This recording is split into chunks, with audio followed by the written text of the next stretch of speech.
बैठने की क्या जरूरत, गद्दा भी नहीं लगाना चाहिए और खड़ा है रहना चाहिए, लकड़ी में खड़े रहते हैं क्यों? कोई दिक्कत नहीं, हमें कोई दिक्कत नहीं। इन लोगों को मजा बैठे, हम तो खड़े रहे। जेपी जी धीरे धीरे गाड़ियां छोड़ दीजिए, कार्यकर्ता धीरे धीरे घर जाए क्योंकि रात हो जाएगी बहुत, और हम थोड़ी देर में अपनी बात, लोग आ ही गए हैं। देखिए हम आपके बीच में कोई भाषण देने तो आते नहीं, कुछ बात करनी है अब बात करें। बैठ जाइए आप लोग, बैठ जाइए आप लोग भी खड़े हैं। जितना देर बैठेंगे नहीं, हम खाली टाल मटोल करेंगे, बताएंगे कुछ नहीं, बात कुछ नहीं करेंगे जब तक। और नजदीक आ जाइए और खिसक आइए, ये बच्चे हैं यहाँ तक खिसक आइए। नहीं बच्चों को नींद नहीं आई क्या? गांव के लोग तो 9 बजे तक सर्टिफिकेट दे दे, भेज दे। बच्चों को सो जाना ही ठीक है, बच्चे बात नहीं करने देते, बच्चे रात में बात नहीं करने देते। मंच पे भी आ जाइए, जो लोग आना चाहे मंच पे, खाली तो है पूरा, खाली खाली सही है, ठीक है, चलिए अच्छी बात। आप लोग अपने अपने गाड़ियों में धीरे धीरे निकलिए, जिनको जिनको निकालना सबको निकाल दिए, इसलिए निकाल दे रहे हैं। अब किसी का यहाँ 50 किलोमीटर 60 किलोमीटर सब दिन भर हमारे साथ चले बच्चे, तो पहुंच जाएंगे आराम से। हम आधा घंटा आपके बीच में लेंगे, तब तक लोग घर पहुंचेंगे। आराम बैठ जाओ, कैसे बैठ भागोगे क्या? आप नहीं जा रहे घर के? अच्छा अपनी गाड़ी जाएंगे, ठीक है। ये जेपी जी के पिताजी है, जेपी मौर्य जी, ओपी जानते। तो चलिए आ गए हैं सब लोग। आइगमा के सभी सम्मानित साथियों, सभी महान दल के समर्थकों, देर जरूर हो गई है लेकिन अपनी बात कहना जरूरी है। मैं विलंब से आया, मेरा दुर्भाग्य, नहीं तो बहुत से लोग होते, बच्चे होते, रौनक होती, थोड़ा कम हो गए। लेकिन मैं आपके बीच में, अभी कोई वोट चुनाव नहीं है और कोई वोट मांगने, मैं वैसे भी कभी वोट मांगने आपके बीच में नहीं आना चाहता। कुछ लोग नाराज होते हैं, कहते हैं सर जी वोट नहीं मांगते। आपसे अगर मुझे वोट मांगना पड़ा तब मैं कभी भी महान दल को मजबूत नहीं कर पाऊंगा, क्योंकि जब तक आप इस बात को स्वीकार नहीं करेंगे, जब तक इस बात को मान नहीं लेंगे कि ये आपकी पार्टी है, तब तक ये मान नहीं लेंगे कि जितनी जिम्मेदारी मेरी है महान दल को मजबूत करने की, उतना ही जिम्मेदारी एक एक शाक्य सैनिक कुशवाहा मौर्य समाज के बच्चों की, बड़ों की, सबकी। ये फोन रख दीजिए, कौन है फोन पे बात कर रहा है? आराम से बैठ जाइए, कोई नहीं आया कोई बात नहीं, बैठ जाइए। हाँ कोई बात नहीं, बुला लीजिए, अभी आ जाएंगे सब खुद ही। एक बार नारा लगा दीजिए, अभी सब लोग आ जाएंगे। नारा लगाएंगे बढ़िया मजबूत वाला, जेपी जी, रामन जी नारा लगवाइए बढ़िया, सब लोग लगाएंगे, बैठे बैठे लगाएंगे। महान दल जिंदाबाद,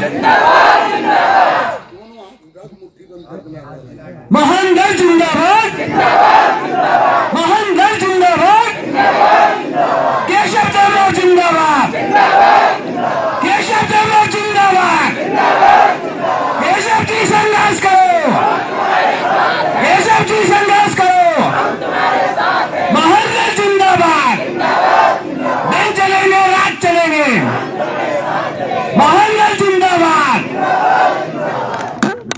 बहुत अच्छा, ये ऊपर का गिर जाओगे, नीचे आ जाओ। अरे इधर से रास्ता बना लिए, वाह, हाँ वाह, बड़े बड़े बहादुर हैं। आराम से बैठे, आराम से बैठो, बोतल रख देगा कोई, फोटो खींचेगा बहुत खराब लगेगी, बैठ जाओ, ठीक लगेगा खेत में बैठे हो। महान दल को मजबूत करने की जितनी जिम्मेदारी मेरी है, उससे ज्यादा जिम्मेदारी आप सबकी है। क्यों? क्योंकि बिना महान दल की मजबूत हुए आपको कुछ नहीं मिलेगा। मिलना छोड़ दो, आपके साथ अन्याय होगा तो न्याय भी नहीं मिलेगा, और पहले यही होता था, पहले ही होता था। आजादी के बाद जाटों समाज ने जब वोट देने का अधिकार मिला तो उसने अपना वोट कांग्रेस को दिया, हाथ के पंजे को।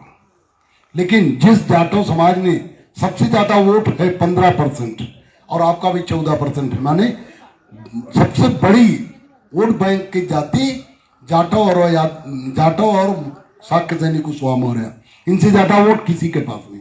लेकिन आपके पास जाटव समाज के पास वोट होते हुए भी पहले कांग्रेस को वोट देते थे, आप जनसंघ को वोट देते थे, वो पूरा हाथ के पंजे वोट देते तो एक तरफा कांग्रेस की सरकार बनती थी प्रदेश में और केंद्र में। लेकिन जाटव समाज का वोट लेकर जो भी कांग्रेस के प्रत्याशी विधायक बने, मंत्री बने, सांसद बने, वही लोग, वही ठाकुर ब्राह्मण जाटव समाज को मारते भी थे, खेत भी कब्जा करते थे और उनकी बहन बेटियों के ऊपर बुरी नजर भी रखते थे कांशीराम साहब के आने के बाद पहले। लेकिन कांशीराम साहब आए, उन्होंने समाज को समझाया, कहा मेरे बच्चों, मेरे भाइयों, अपना वोट सबसे कीमती है, वोट से ज्यादा कीमती दुनिया में कोई चीज नहीं होती। और वोट आप अपना, मेरे कहने, साइकिल से आते थे कांशीराम साहब, उस समय उनके पास इतना पैसा नहीं था और गरीब समाज, उनका समाज गरीब था, पैसा नहीं दे पाता था, तो साइकिल से आते थे, साइकिल से मेहनत करते थे और अब उनके समाज ने उनकी बात मान ली और वो नीले झंडे के नीचे खड़ा हो गया और बसपा को वोट दिया। और जो बसपा को वोट उन्होंने दिया तो आपके बिरादरी के नेता, उन्हें ज्ञान नहीं मिला कि लाओ हम भी कांशीराम साहब की तरह पार्टी बनाए, वो उसी पार्टी में घुस गए और आपका पूरा वोट 2007 तक साक्य समाज का, मौर्य समाज का पूरा वोट बसपा में हाथी में जाता था नहीं जाता था, बोलिए जाता था। और आपके बलबूते जो 15% जाटव वोट, 14% आपका, 29% और पूरा 100% वोट जाटव का उनको मिलता था और 100% वोट आपका मिलता था, 29%, और प्रत्याशियों को 4-5% वोट लेके और बाकी जो जीत रहा हो उसे 10-5% वोट मिल जाता था। बहन जी अकेले ही पूरे प्रदेश में सबसे मजबूत नेता थी और उत्तर प्रदेश में उनकी सरकार बनती थी। लेकिन बहन जी सरकार में आई, जाटव समाज को मालामाल कर दिया, जाटव समाज मजबूत हुआ, उनके लिए अंबेडकर गांव बना, उनके लिए बिल्डिंगें बनी और उनको इलाट हुई, उनके लिए अधिकारियों को आदेश हो गया कि गांव में जितनी जमीनें हैं उसे जाटव समाज के नाम पट्टा कर दो और उस पर कब्जा, अगर ठाकुर का, ब्राह्मण का, किसी का भी हो, साक्य का भी हो, तो कब्जा उनसे लाठी मारकर खाली करा के उन्हें दे दो।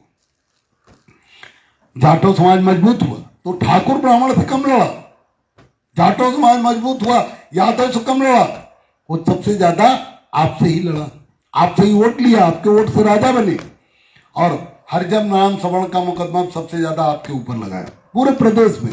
मैं जानता हूं, हम बसपा के बड़े पक्षधर हैं, हम बसपा की सरकार बनाना चाहते हैं, लेकिन हम अब किसी को इसी शर्त पे सरकार बनाएंगे कि हमारे पास भी इतनी ताकत हो कि वो अन्याय करें तो उनका हम मुंह तोड़ जवाब दे सकें।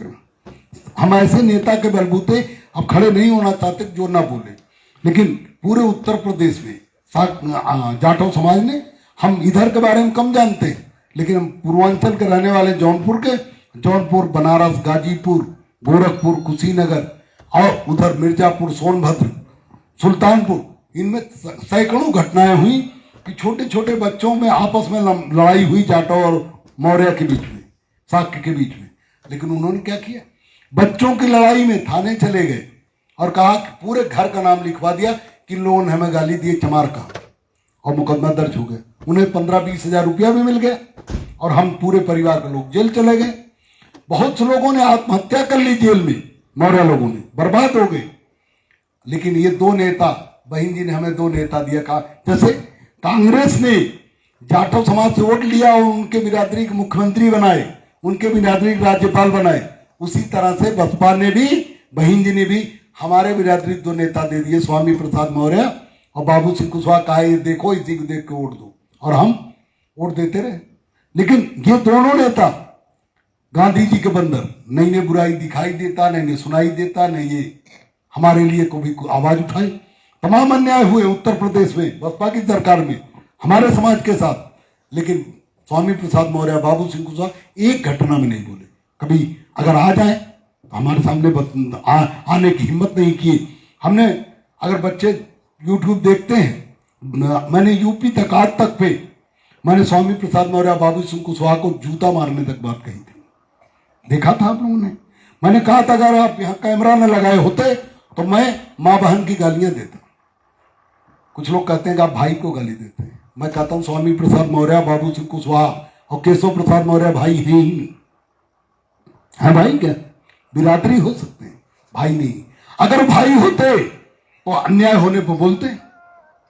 हम वो बोले हम भाई मानने के तैयार हैं, हम तो अपना रिश्तेदार मानने के तैयार हैं, बोले तो, लेकिन बोलते नहीं। समाज साथ इतनी घटनाएं हुई, कहीं नहीं बोले। जब वो नहीं बोलते तो जो लोग अन्याय करते हैं उनका मन बढ़ जाता है और हमारा मनोबल गिर जाता है और अन्याय बढ़ता गया। लखीमपुर खीरी में बसपा की सरकार में एक बड़ी घटना हुई, जो दर्दनाक घटना थी। एक नौजवान लड़का था 24-25 साल का, ढकेरवा चौकी में, अता पता से बता रहा हूं, कभी ये नहीं कि मैं झूठी कहानी सुना रहा हूं, मैं अता पता से सुनाता हूं। लखीमपुर खीरी में ढकेरवा पुलिस चौकी, लखनपुरवा गांव, वहां 24-25 साल का या 22-23 साल का रहा होगा नौजवान, किराने की दुकान करता था मौर्य लड़का। उसे किसी दबंग व्यक्ति ने उधार ले लिया पैसा, 5,000 रुपया, सामान दे नहीं रहा था। उसकी शादी पड़ी उस लड़के की और 15 दिन बची थी। तो वो उसके घर गया और कहा जब तक पैसा नहीं दोगे मैं नहीं जाऊंगा, यही बैठूंगा। उसने क्या किया कि उसने बांध कर इसे मारा दबंग ने, और उल्टे पुलिस को बुलाया और कहा, इनके परिवार के लोगों ने पुलिस को फोन किया लेकिन पुलिस नहीं आई। दबंग ने जब फोन किया कि ये हमारे घर में चोरी करने घुसा है, और पुलिस ले गई उसे, रात भर मारी और बच्चा मर गया, नौजवान। जिस लड़के की 15 दिन में बारात निकलने वाली थी, उसकी अर्थी निकली 15 दिन पहले। और मैंने चिट्ठी लिखी इन दोनों नालायकों को, नेताओं को, और कहा कितना बड़ा अन्याय हुआ, आप बहन जी से बात करिए।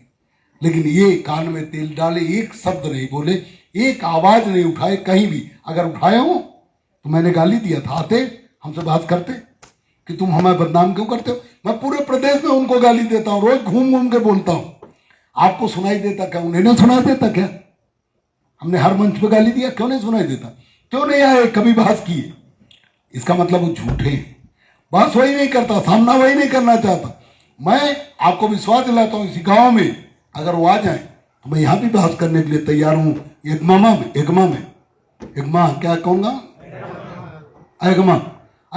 मैं बहस करने के लिए तैयार हूं किसी से भी, कि आप किस घटना में बोले, नहीं बोले।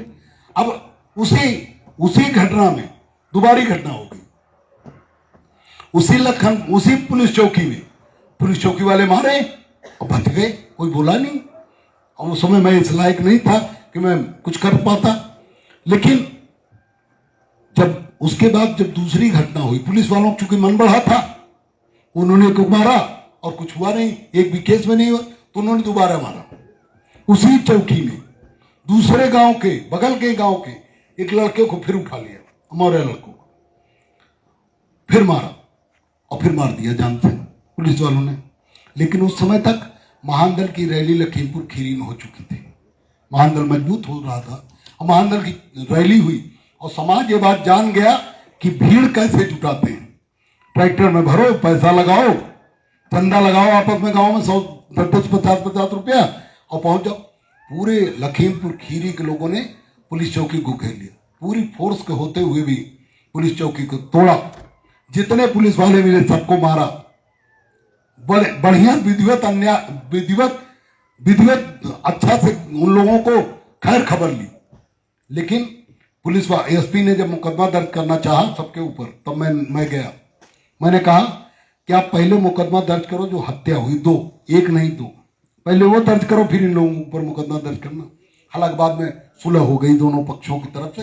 अब चूंकि लड़के वाले तैयार कर लिए सुलह, और विवाद इतना बड़ा हो चुका था, पुलिस चौकी तोड़ी जा चुकी थी, बाबा कई पुलिस वाले बुरी तरह मारे गए थे, अस्पताल में थे। ये हुआ कि चलो बात खत्म करो, दोनों तरफ से खत्म हो गई बात।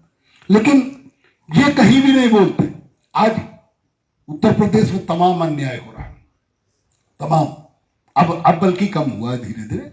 लेकिन एक बात अच्छी रही कि महान दल के समर्थकों के साथ अन्याय कम हुआ, लगभग नहीं हुआ। बड़ा अन्याय छोटा मोटा तो चलता रहता, आपस में लड़ाई चलती रहती है, लेकिन बड़ा अन्याय ठाकुर ब्राह्मण या यादव ने या मुसलमान ने, जो दबंग जातियां, उन्होंने नहीं किया। लेकिन जो लोग महान दल में नहीं थे, बड़ी घटनाएं हुई। अभी इसी जिले में करमवीर साक्य, राजा रिजौला गांव, आप लोग शायद सुने हो, राजा रिजौला गांव का करमवीर साक्य, मैंने मेरे वजह से आप सुने होंगे क्योंकि आवाज तो मैंने उठाई। करमवीर साक्य राजा रिजौला गांव, थाना है सिकंदरपुर बैस, पटियाली विधानसभा। करमवीर साक्य जो एक विधायक थे आपके विधानसभा के बसपा से, और बाद में वो भाजपा से विधायक हुए पटियाली में, उनका सगा रिश्तेदार, उनके मौसेरे भाई का लड़का। और करमवीर साक्य ने 2017 में जब हम महान दल के प्रत्याशी उतारे, उनके भाई भाजपा से लड़ रहे थे, करमवीर साक्य के चाचा लगते हैं, तो उनको उनके लिए जब हमारे गांव वाले, हमारे महान दल कार्यकर्ता उस गांव में प्रचार करने गए करमवीर साक्य के, तो करमवीर साक्य ने हमारे कार्यकर्ताओं को पीटा महान दल के कि तुम साले हमारे चाचा को हराने आए हो। ठीक है, वो उसके चाचा जीत गए, विधायक बन गए, तो थोड़ा ऐठ में रहने लगा, लड़ाई हो गई। गांव में ठाकुर लोग रहते हैं दबंग, उनसे मारपीट हो गई। और बाद में उन लोगों ने इसे, ठाकुरों ने इसे चौराहे पर दूसरे दिन सुबह 5-7 लड़के मिलके इसे रामपुरी चाकू 9 इंच के चाकू से छेद दिया, 18 चाकू मारा, छोड़ दिया, मरा, इसे मरा समझ के छोड़ा था और भाग गए। ये लोग उठा के ले गए अलीगढ़, बच गया। पहले तो निश्चिंत थे कि मर जाएगा तो कोई गवाही नहीं देगा, डर के मारे हम बच जाएंगे। लेकिन जब ये बच गया तो खुद ही गवाह हो गया 307 में, तो बच गया। तब वो घबराए, उन लोगों ने पूरा घर घेर लिया। और जिस दिन इनको चाकू मारा करमवीर साक्य को, मुझे पता था कि रिश्तेदार अब बोलेगा नहीं, तो मैंने तुरंत फोन किया करमवीर साक्य के पिताजी को।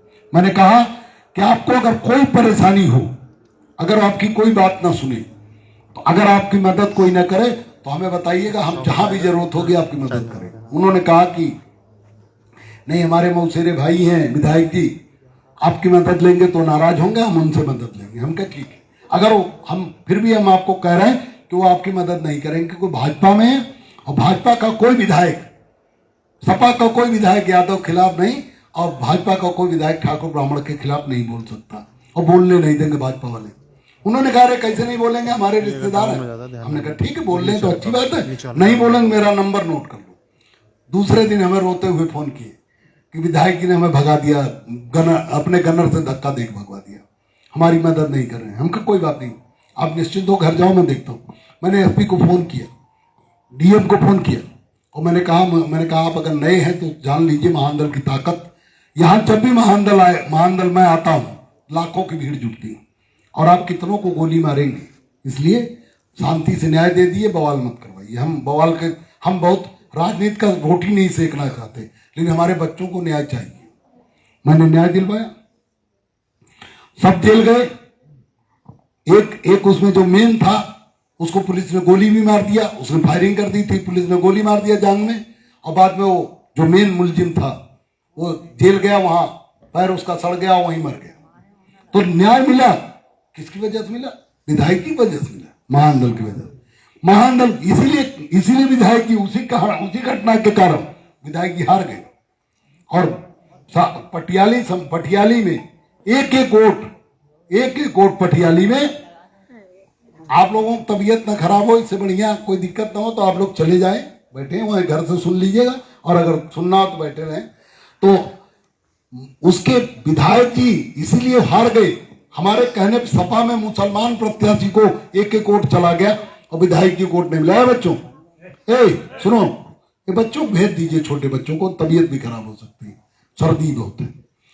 विधायक जी को इसीलिए वोट नहीं मिला। और वही नहीं, अभी एक घटना हुई 4 महीना पहले, सुनिए, 4 महीना पहले, अभी आप लोग इधर क्यों नहीं बैठ रहे साथ में? आप लोग इसी गांव के हैं, तो अलग का गुट बना रहे भाई? एक गुट में हम तो एक करने आए, आप लोग अलग अलग रहते। अब फिर बैठे हो बोतल वाला स्थिति में, आराम से बैठो, पलथी मार के।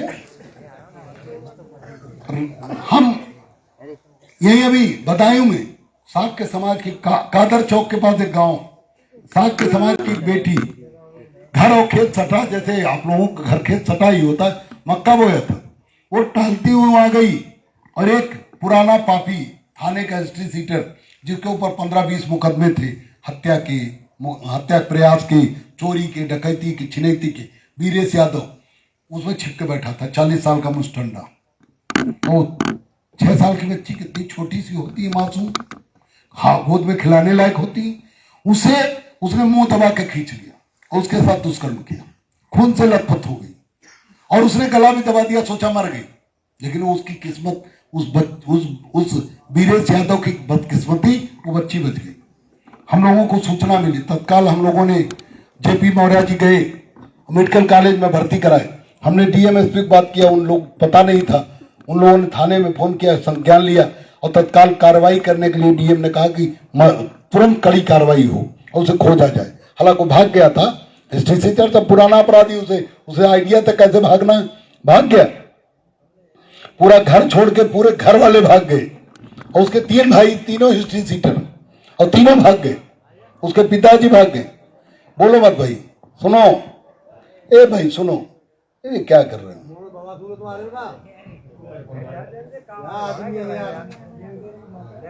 अरे कोई आए ना आए, आप तो बैठो आराम से, और आराम से बैठो।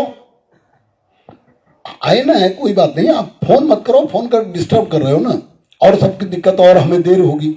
तो चल वो हम जो मेडिकल कॉलेज में हम लोग भर्ती करवाए, आज भर्ती हो रही है और दूसरे दिन ही मेडिकल कॉलेज वाले कह दिए कि आज हम 1 घंटे बाद छोड़ देंगे। दूसरे दिन इतना गहरा घाव लगा हो जिस बच्ची को, छोटी सी बच्ची है, कितना उसके साथ, कितना उसे चोट लगी होगी अंदरूनी।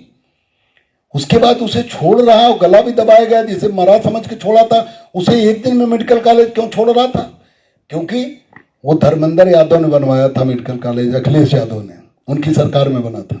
उसमें कर्मचारी किसके, कौन बिरादरी ज्यादा होंगे? यादव। तो उन्होंने सोचा अगर वीरेश यादव को बचाना है तो इसको जल्दी से छोड़ दो, केस हल्का हो जाएगा, बच जाएगा वीरेश यादव। लेकिन जैसे मुझे पता लगा, जेपी जी ने बताया, मैंने डीएम साहब फोन किया, डीएम साहब बहुत नाराज हुए सुन के, कहना ऐसे कैसे कोई मेडिकल कॉलेज वाला कर सकता है, मैं अभी देखता हूं। उन्होंने सीएमओ को डांटा और सीएमओ का मेरे पास फोन आया। उन्होंने कहा मेरे पास रिकॉर्डिंग है, जब कहेंगे सुना दूंगा, लेकिन उनका डीएम साहब का, सीएमओ साहब व्हाट्सएप कॉल किए थे इसलिए उसका रिकॉर्डिंग नहीं।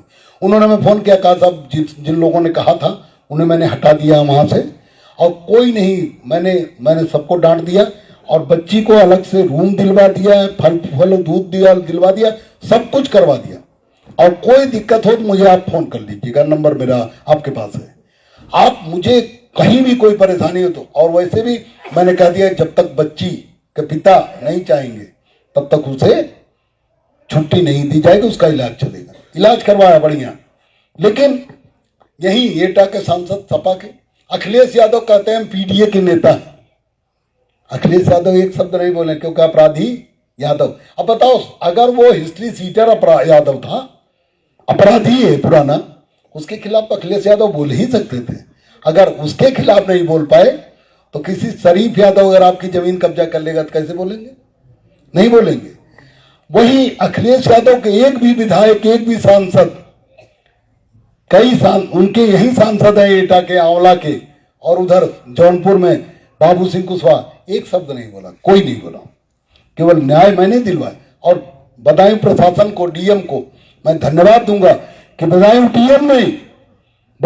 डीएम ने इतना अच्छा न्याय दिलवाया कि बदायूं डीएम ने 4 महीने के अंदर फास्ट ट्रैक कोर्ट में मुकदमा चलाकर, मतलब एक मुकदमा देर में चलता रहा था, एक फास्ट ट्रैक कोर्ट बनी, उसमें बहुत जल्दी मुकदमा, उन्होंने फास्ट ट्रैक कोर्ट में मुकदमा भेज दिया और 4 महीने के अंदर वीरेश यादव को आजीवन कारावास की सजा दिलवा दी। और वो भी जब तक वो जिंदा रहेगा जेल में ही रहेगा, मरने के बाद ही वो निकलेगा। उसकी सजा हो गई।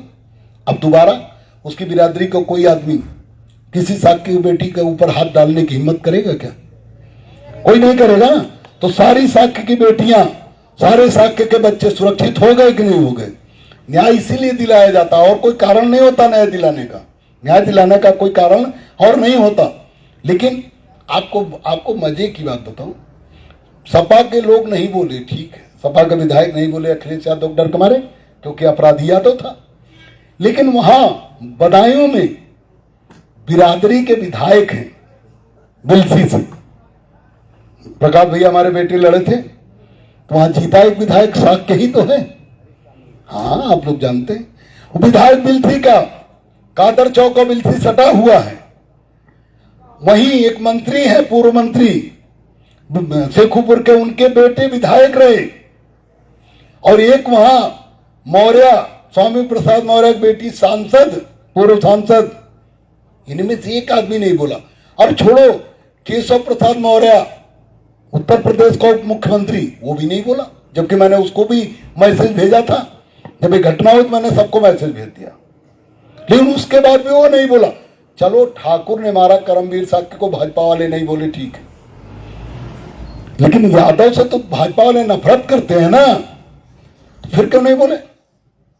केशव प्रसाद मौर्य क्यों नहीं बोला? वो साक्य विधायक क्यों नहीं बोला?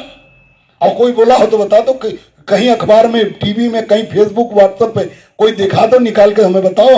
हमने सबको खोजा कि किसी ने लिखा, किसी ने नहीं लिखा। क्यों नहीं लिखा? अब आप बताओ, यादव के मामले में भाजपा वाले क्यों नहीं बोले? आपको समझ में आ रहा है? ना, मजबूत कमजोर नहीं। वैसे रोज अखिलेश यादव खिलाफ सब बोलते हैं, लेकिन साक्य समाज की बेटी के साथ अन्याय हुआ तो भाजपा के विधायक भी यादव खिलाफ नहीं बोले। जानते क्यों? क्योंकि ये पुराने पापी हैं। जितने नेता हैं सब पुराने पापी हैं। पापी क्या है? इन्हें मालूम है कि आज भाजपा में है और कल टिकट नहीं मिले तो सपा में जाना पड़ सकता है, और अगर यादव के खिलाफ बोलेंगे तो अखिलेश यादव टिकट नहीं देंगे, और अगर टिकट वो दे भी दिए तो यादव हरा देगा। इतने नालायक हैं, तो इनसे न्याय नहीं मिल सकता। इसलिए जब जाटव समाज कांग्रेस को वोट देता था, उसे कुछ नहीं मिला, और वही हमारे समाज पर। लेकिन आज महादल ने पूरे उत्तर प्रदेश में, चाहे सीतापुर में बलात्कार हुआ, चाहे देवेंद्र कुशवाहा को पुलिस ने पीट के मारा ललितपुर में, चाहे शीला मौर्य को आजमगढ़ में ब्राह्मणों ने टुकड़े टुकड़े काट दिया, चाहे जितनी घटना हुई, मेरे अलावा, महादल के अलावा कोई नहीं बोला। आपने कभी किसी को सुना नहीं होगा। और कोई भी घटना ऐसी हुई जो मेरे पास लोग आए, मैंने उनकी पैरवी न की हो, ऐसी कोई घटना नहीं। चाहे अपराधी यादव रहा हो, ठाकुर रहा हो, ब्राह्मण रहा हो, चाहे मुसलमान, मैंने किसी को परवाह नहीं की कि कोई नाराज होगा चाहे खुश होगा, खुश हो, जो जय मन का जैसे करे। अब आप मुझे बताओ, आप हमें बताइए कि हम आपको बताना चाह रहे हैं कि मैं यादव का, ठाकुर का, ब्राह्मण का, पाल का, प्रजापति का, मुसलमान का, सबका सम्मान करता हूं, हाथ जोड़ के प्रणाम करता हूं। लेकिन एक बात मैं सबको कह देना चाहता हूं, और मैंने कहा है, हमेशा कहा है, मैंने सोशल मीडिया पर कई बार कहा है, लिखा है कि हमारे समाज के साथ, साक्य सैनिक कुशवाहा मौर्य समाज के साथ अगर कोई भी आंख उठाएगा, कोई भी अन्याय करेगा तो उसे छोड़ेंगे नहीं, चाहे कोई नाराज हो, चाहे खुश हो। चाहे ठाकुर का बेटा अन्याय करे, चाहे ब्राह्मण का, चाहे मुसलमान का, चाहे यादव का, मैं किसी की परवाह करता उड़ता नहीं, और ना किसी से डरता हूं। जेल बिना भिजवाए छोड़ूंगा नहीं। भेजा मैंने जेल सबको, किसी को नहीं छोड़ा। आज मैं अकेला उत्तर प्रदेश में ऐसा साक्य सैनिक कुशवाहा मौर्य समाज का नेता हूं जो हर केस में मैं ही लड़ता हूं, बाकी कोई सब चुप रहते, जबकि हमसे सब मजबूत हैं। अगर केशव प्रसाद मौर्य बोलना चाहे तो हमसे 1000 गुना ज्यादा मजबूत है। हर मामले में पैसा, सैकड़ों करोड़ रुपया कमा लिया होगा मंत्री बनके, हमसे हर मामले में मजबूत है। लेकिन जब बोलेगा नहीं तो क्या फायदा? आप अगर शेर पाल लो और वो बोले ही नहीं, हर समय सोया पड़ा हो, आपको कोई मारे, लतियाए, जुतियाए, वो ना बोले, तो कोई थोड़े दिन बाद डर सबका निकल जाएगा। कोई तो बोलता ही नहीं, वो तो हिलता ही नहीं, वो तो खा के सोया रहता, तो डर खत्म हो जाए। लेकिन आप एक कुत्ता भी पाल लो, मरियल था, लेकिन वो आपकी तरफ कोई बढ़ता है तो चिल्लाए, काटने दौड़े, तो लोग आपको जो मारने वाला भी होगा कहेगा यार देखो कुत्ता बधा है कि नहीं बधा, अगर नहीं बधा होगा तो वो काट लेगा, वो डर के मारे नहीं आएगा। तो हम चाहे कमजोर थे चाहे मजबूत थे, हमने उन्हें कुत्ता नहीं कहा, अपने आप को कह रहा हूं कि मैं, वो भले शेर है देखने में, लेकिन कागज के शेर है, बोलते नहीं, हिलते नहीं, डोलते। मैं कुत्ता भी समझो, लेकिन मैं आपके बच्चों के साथ अन्याय होने पर कहीं भी, पूरे उत्तर प्रदेश में मैं खड़ा हुआ और चिल्लाया, हल्ला मचाया, न्याय मिला, कुछ में मिला, कुछ में नहीं मिला, ज्यादातर में मिला। लेकिन आज उत्तर प्रदेश में अब मैं एक और बात बताऊं कि सबसे पहले मैं ऐसा नेता हूं उत्तर प्रदेश का, शाक्य सैनिक कुशवाहा मौर्य समाज में सबसे पहला और सबसे भाग्यशाली नेता हूं। सब मंत्री बने होंगे, विधायक बने होंगे, सांसद बने होंगे, मैं नहीं बना, लेकिन मैं सबसे भाग्यशाली इस मामले में हूं कि सबसे ज्यादा भीड़ अपना खेत का काम छोड़कर मेरे ही पीछे समाज ने खड़ा हो, मेरे सामने मेरे लिए ही भीड़ जुटाई। बाकी किसी के लिए समाज ने कभी भीड़ नहीं जुटाई। बताओ जुटाई क्या? अब आप बताओ, जब 12 पत्थर मैदान में पहली बार आप लोग आए, लाखों की भीड़ हुई, उस मैदान को आज तक कभी सपा बसपा वाले नहीं भर पाए, भाजपा कांग्रेस की तो औकात ही नहीं थी। लेकिन उस 12 पत्थर मैदान को आपने खचाखच भरा, और उस 12 पत्थर मैदान में जो जितनी भीड़ हुई थी, उसके पहले क्या उतनी भीड़ कभी आप लोगों ने अपनी बिरादरी कहीं देखा था क्या? और बिरादरी भले जुटती थी, लेकिन हमारी बिरादरी इतनी नहीं जुटी। हमारे ऊपर आपने भरोसा किया, और आपको मैं विश्वास दिलाने आया हूं कि मैं आपके भरोसे को सपने में भी नहीं तोड़ सकता, कहीं जागते हुए तोड़ने का सवाल नहीं। लेकिन विरोधी हमारे खिलाफ लगे, 2007 से हमारे खिलाफ जो सपा बसपा भाजपा कांग्रेस में एजेंट हैं, दलाल वहां से कुछ पा जाते हैं, वो हमारे खिलाफ तरह तरह का अफवाह उड़ाते हैं, तरह तरह की बात करते हैं। क्या कहते हैं?